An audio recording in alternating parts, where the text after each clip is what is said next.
my poster! That's not my tie. That's not my coat. And that hair, I look like a Malvolian Dan Rather.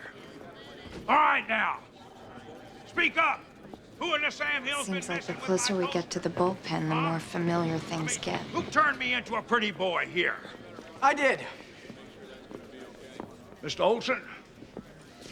The polls have showed you're skewing a little old, White.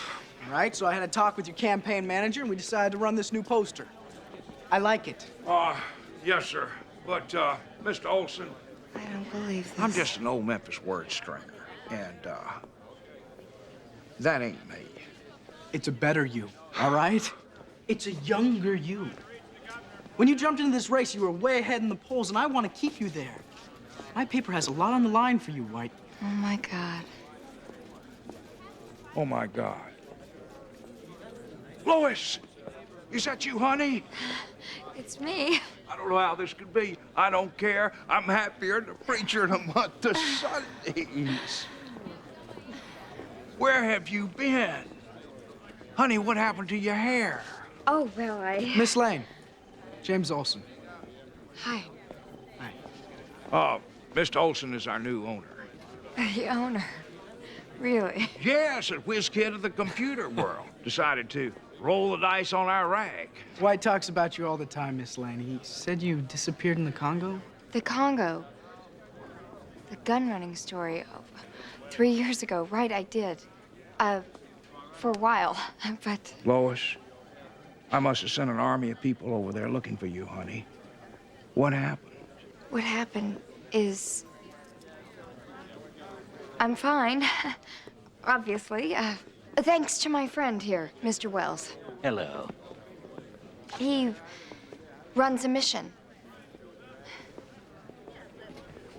You, were in a mission for 3 years? I was sick. Too sick to make a phone call? Coma. Absolutely incapacitated. Just came out of it yesterday. First thing she said to me was, Herbie, get me to the planet. Naturally, I wondered what planet. Clark? She explained to me. Oh, Clark, I am so glad to see you. You and Superman. Excuse me, miss. Who are you? And what's Superman? Clark, who's this? I have no idea. Well, I guess she knows you, so she ought to know me. I'm Lana Lang, Mr. Kent's fiancée.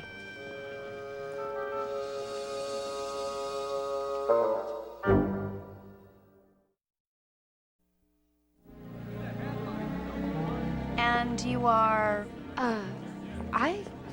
Lois Lane. And still a bit feverish, I'm afraid. Aren't you, my dear? I guess. Excuse us, yes. What?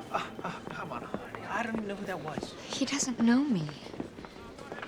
This is obviously one of a series of dreadful shocks for you, my dear. But why?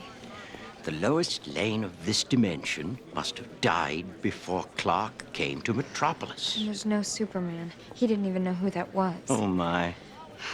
Well, it doesn't matter. We don't belong here, and the only way we're getting back is with super help. You have a plan. But first, I need an excuse to team up with Clark Kent. And we're meeting my parents at 7 to go over the final guest list. Okay. Last thing, I saw that little stunt you pulled a few minutes ago. Stunt? Don't give me those puppy eyes. The gunfight out front, you ducked away, and... Sweetheart, no one saw me. I just, did a little zzz, burned out his tires and the cops got him. Clark, you promised. This is the slowest elevator. They would lock you up in some lab and study you, and even if you broke out, you'd never have a life. We'd never have a life. No one will ever love you more than I do. I know. And no one understands you better. It's a promise this is the last time? Here we are. Promise me. I'll see you at 7. Clark.